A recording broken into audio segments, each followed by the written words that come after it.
Ask GP চ্যানেলে আপনাদের স্বাগত জানাই। আজকে আমরা দেখব স্টুডেন্ট প্রোগ্রেশনটা কীভাবে আপডেট করতে হবে। স্কুলে অলরেডি টাইমলাইন দেওয়া হয়েছে, 1 সপ্তাহ সময় দেওয়া হয়েছে, সেটা এতে দ্রুত আপডেট করতে বলা হয়েছে। আমরা কিভাবে আপডেট করব সেই প্রসেসটাই আজকেও দেখাবো। প্রথমে আপনারা লগ ইন করুন। ইউডাইসের যে ইউজার আইডি পাসওয়ার্ড দেওয়া আছে, যেভাবে আপনার লগইন মডিউল আছে, যদি লগইন মডিউল সম্পর্কে যদি আপনাদের ধারণা না থাকে, আপনি সার্চ করে এই চ্যানেলে লগইন মডিউল দেওয়া আছে, আপনারা দেখতে পারেন কীভাবে লগ ইন করবেন। আমরা ধরে নিচ্ছি আপনি লগইন মডিউলটা জানেন এবং লগ ইন করেছেন। লগ ইন করার পর আপনাকে আসতে হবে হোম পেজে। সেখানে দেখুন স্কুল প্রোগ্রেস ওভারভিউ। সেখানে 4টে মেন অপশান রয়েছে। একটা হচ্ছে school directory and user management, আরেকটা স্কুল প্রোফাইল অ্যান্ড ফ্যাসিলিটিস, তারপর 3 নম্বর হচ্ছে টিচার মডিউল, 4 নম্বর হচ্ছে স্টুডেন্ট মডিউল। আপনি এখান থেকে স্টুডেন্ট মডিউল যেটা আছে তার ঠিক নিচে যে গো লেখা আছে সেখানে ক্লিক করুন।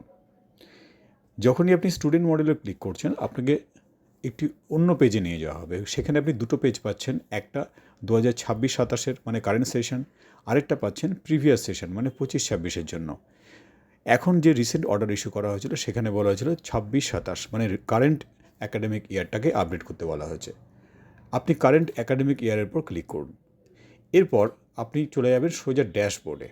কোন ড্যাশবোর্ড? যেখান থেকে student details, student related any kind of matter, যেগুলো স্টুডেন্ট সংক্রান্ত সমস্ত কিন্তু একই জায়গায় দেওয়া হয়েছে স্টুডেন্ট মডিউলের মধ্যে। এই স্টুডেন্ট মডিউলে প্রথমে আপনাকে ড্যাশবোর্ডে দেখিয়ে দেবে স্টুডেন্টের রেকর্ড কী আছে। আপনি যে ড্যাশবোর্ডে আছেন সেখানে এখন আপাতত 0 দেখাচ্ছে, কারণ কোনোটা কিছুই আপডেট করা হয়নি। এখানে আমরা যেটা করব এখন সেটা হচ্ছে শুধুমাত্র স্টুডেন্ট মুভমেন্ট অ্যান্ড প্রোগ্রেশন। দেখুন এটা আপনি যে স্ক্রিনে যে দেখতে পাচ্ছেন সেখানে মার্ক করা রয়েছে। এই মার্ক করা অপশানটাতে ক্লিক করুন, স্টুডেন্ট মুভমেন্ট অ্যান্ড প্রোগ্রেশন। ঠিক তার নিচে দেখুন প্রোগ্রেশন অ্যাক্টিভিটি রয়েছে। প্রোগ্রেশন অ্যাক্টিভিটির মধ্যে কী করতে হবে, এখানে প্রত্যেকটা জিনিস আলাদা আলাদা করে ডিটেলে দেওয়া আছে। শুধুমাত্র যেটুকু আপনার এখন প্রয়োজন আমি সেটুকুই আপনাকে এক্সপ্লেন করছি। তাহলে স্টুডেন্ট মুভমেন্ট অ্যান্ড প্রোগ্রেশন যে মডিউলের হেডটা রয়েছে তার আন্ডারে যেটা হচ্ছে সাব মেনু যেটা রয়েছে প্রোগ্রেশন অ্যাক্টিভিটি, ঠিক ডান দিকে দেখুন প্রোগ্রেশন অ্যাক্টিভিটিতে আপনি ক্লিক করার পর যে আপনাকে উইন্ডোটা দেখানো হয়েছে সেখানে একদম উপরে রয়েছে প্রোগ্রেশন অ্যাক্টিভিটি। ক্লিক করুন প্রোগ্রেশন অ্যাক্টিভিটিতে। এবার আসলো নেক্সট পেজ। নেক্সট পেজে দেখুন একদম বাঁদিকে উপরে কোনায় লেখা আছে সিলেক্ট ক্লাস। এখানে ইউকেজি, KG2, PP1 থেকে শুরু করে টিল 5, যেহেতু স্কুলের অ্যাফিলিয়েশন যেটা রয়েছে সেটা পিপি থেকে ক্লাস 5 পর্যন্ত, তাই এখানে পিপি থেকে ক্লাস 5 পর্যন্তই শো করবে। এখান থেকে যে কোনো একটি ক্লাস আপনি চুজ করুন। চুজ করার পর আপনি দেখুন ঠিক নিচে আসছে সেকশন। সেকশন যদি আপনার স্কুলে অনেক বেশি থাকে তাহলে সেটা এখানে মাল্টিপল শো করবে, বা আপনি সেকশন ক্রিয়েটও করতে পারেন। যদি সেকশন আপনার একটাই থাকে সেক্ষেত্রে এ থাকবে, শুধুমাত্র ড্রপডাউন থেকে এ সিলেক্ট করে নিন। এরপর আপনি ক্লিক করুন, জাস্ট নিচে লেখা আছে গো, ক্লিক করুন গোতে। গোতে ক্লিক করার পর আপনি খেয়াল করুন ঠিক নিচে দেখুন সার্চ রেজাল্ট দেওয়া হয়েছে। সেখানে পরিষ্কার বলে দেওয়া হয়েছে এবং রেড কালার করে লিখে দেওয়া হয়েছে, please click the update button if any changes are made in the progression status. 2025-26 কিন্তু মাইন্ড ইট 25-26। এখানে 25-26-এর ডেটা কেন দেওয়া হয়েছে? বলা হয়েছে যে 25-26-এর যে ডেটা সেটা আপডেট করে দিতে বলা হয়েছে। এখন এই যে আমরা যেটা নতুন সেশন এখন চলছে সেটা, এই সেশনটাকে কিন্তু 26-27 সেশন হিসেবে ধরা হয়েছে। 25-26 বলতে সেটা কিন্তু আগের কোনো স্টুডেন্ট যদি এখন ক্লাস 5-এ পড়ে, এর আগের সেশনটা হচ্ছে তার কিন্তু 4 হবে। তার মানে আপনি যে রেকর্ডটা এখন ইনপুট করবেন সেটা কিন্তু আগের বছরের রেকর্ড, কারেন্ট ইয়ারের কিন্তু নয়। খেয়াল রাখবেন 2025-26-এর রেকর্ড কিন্তু আপনি দিচ্ছেন। সোজা ভাষায় বলতে গেলে 2025-এর রেকর্ড দিচ্ছেন। এটা রয়েছে 2026 চলছে, এই রেকর্ড কিন্তু এখন ইনপুট করব না। আবার বলি 25-26-এর জন্য শুধুমাত্র লাস্ট ইয়ারটাই রেকর্ড করব। এবারে চলে আসি কিভাবে রেকর্ডটা করব। দেখুন নিচে সার্চ রেজাল্ট রয়েছে, সেই সার্চ রেজাল্টের একদম দেখুন সেকেন্ড ট্যাবটা দেখুন, সেকেন্ড রোটা দেখুন, সেখানে বলা আছে যে স্টুডেন্টের যে বেসিক ডিটেলস, তারপরে প্রোগ্রেশন স্ট্যাটাস 25-26, এবং ডান দিকে দেখুন এলিজেবল আর প্রমোটেড ক্লাস যেটা বা সেকশন সেটা দেখাবে, স্ট্যাটাস প্রোগ্রেসড কোন ডেটে করা যেটা অটোমেটিক নিয়ে নেবে, এবং ডান দিকে অ্যাকশান। এই সমস্তটা কিছুটাই কিন্তু আপনাকে পরপর করে যেতে হবে এবং প্রত্যেকটা স্টুডেন্ট পিছু। এবার আসছে স্টুডেন্ট প্রোগ্রেশনে আমরা কী করব। দেখুন সেকেন্ড যে কলামটা আছে সেখানে প্রোগ্রেশন স্ট্যাটাস বলে লেখা আছে। প্রোগ্রেশন স্ট্যাটাসের ঠিক ডান দিকে যে ড্রপডাউন মেনুটা রয়েছে সেখানে রয়েছে promoted or passed, not promoted or failed, promoted, first without examination. এই যে তিনটে ক্যাটাগরি আছে সেখানে আপনাকে চুজ করতে হবে আপনি প্রমোট করেছেন কিনা। যেহেতু এখনও পর্যন্ত যে শিক্ষার আইন আছে সেখানে 8 পর্যন্ত সেখানে পাস ফেলের কথা কিছু বলা নেই, তাই স্টুডেন্টকে আমরা প্রমোটেড করব। আমরা সিলেক্ট করছি প্রমোটেড। এর ঠিক নিচে যে কলামটা আছে মার্কস ইন পার্সেন্টেজ, এখানে শুধু পার্সেন্টেজটা লিখুন, অবশ্যই রাউন্ড ফিগারে দেবেন কারণ ফ্র্যাকশন ডিজিট কিন্তু নেবে না। এখানে কোন ফিগারটা লিখবেন, গত বছরের যে রিপোর্ট কার্ড ছিল সেখানে একটা পার্সেন্টেজ দেখুন, প্রত্যেকটা সাবজেক্টের প্রত্যেকটা ইউনিটের ইন্ডিভিজুয়াল পার্সেন্টেজ আছে। একদম নিচে কোনায় দেখুন সেখানে কিন্তু টোটাল পার্সেন্টেজ বলে একটা লেখা আছে, একদম কোনায় বাঁ দিকে নিচে, ডান দিকে নিচে, একদম কোনায় ডান দিকে নিচে দেখুন টোটাল পার্সেন্টেজ বলে একটা লেখা আছে। এটাই হচ্ছে ওভারঅল পার্সেন্টেজ স্টুডেন্টটা যা পেয়েছে। এই পার্সেন্টেজটা এখানে ইনপুট করতে হবে কোথায়, সেকেন্ড ফিল্ডে।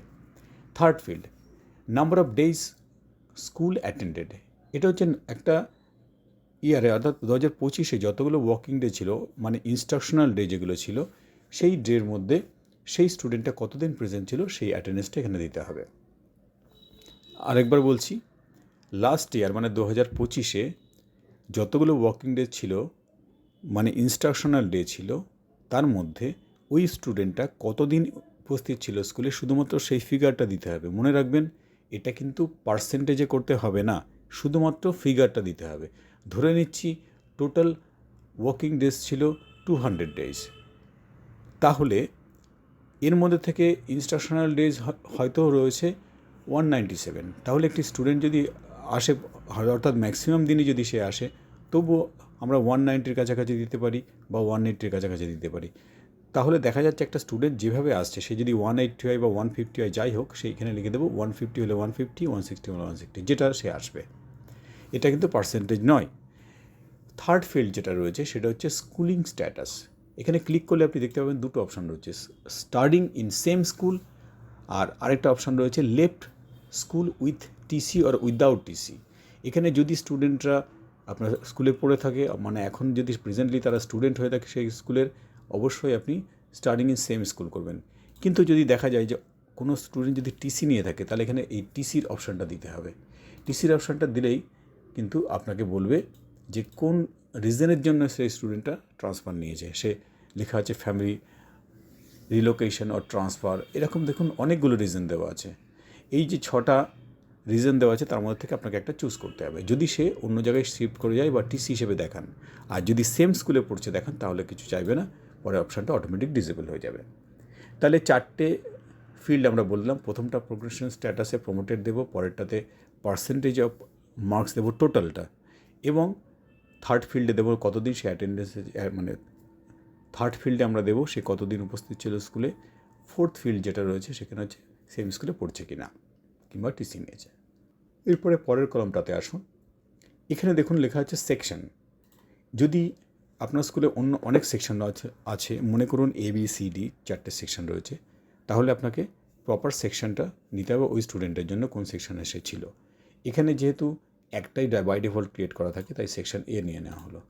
সেকশন A নেওয়ার পরে দেখুন ডান দিকে কলামটাতে সেটা স্ট্যাটাস পেন্ডিং শো করছে এবং প্রোগ্রেসটা অনেকগুলো এটা ব্ল্যাঙ্ক আছে, এনে লেখা আছে।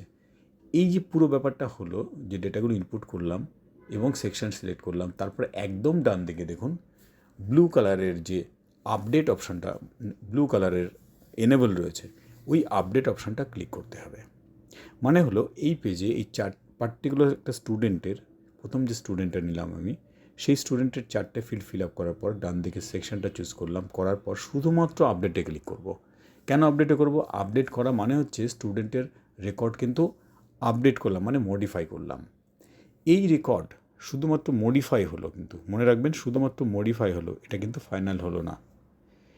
এই যে রেকর্ডটা আপনি ইনপুট করলেন এরকম প্রত্যেকটা স্টুডেন্টের 1 by 1 আপনাকে ডেটা ইনপুট করতে হবে।